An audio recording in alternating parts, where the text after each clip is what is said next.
একসময় গির বনের কেন্দ্রস্থলে বনি এবং বেলু নামে এক মনোমুগ্ধকর ভাল্লুক দম্পতি বাস করত।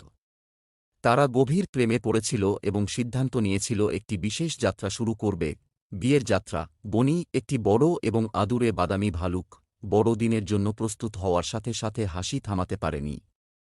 তিনি একটি ড্যাশিং বো টাই পরেছিলেন এবং নার্ভাসভাবে তার বুটোনিয়ার সামঞ্জস্য করেছিলেন।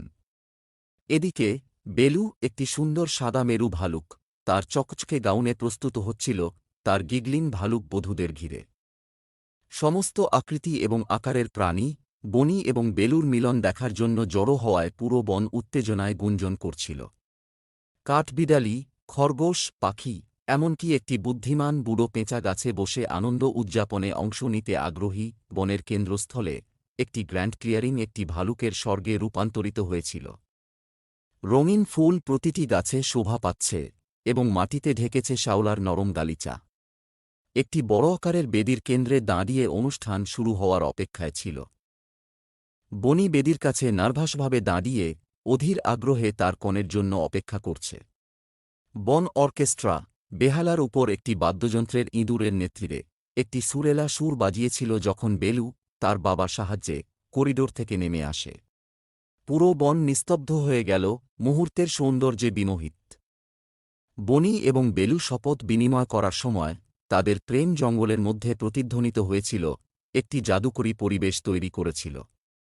দম্পতির উপর একটি উষ্ণ আভা ঢেলে দিয়ে সূর্য গাছের মধ্য দিয়ে আলোকিত হয়েছিল। ভাল্লুক কর্মকর্তা, লম্বা ধূসর দাড়িওয়ালা একজন বুদ্ধিমান বৃদ্ধ ভালুক, তাদের ভাল্লুক এবং স্ত্রী উচ্চারণ করলেন এবং বন উল্লাসে ফেটে পড়ল।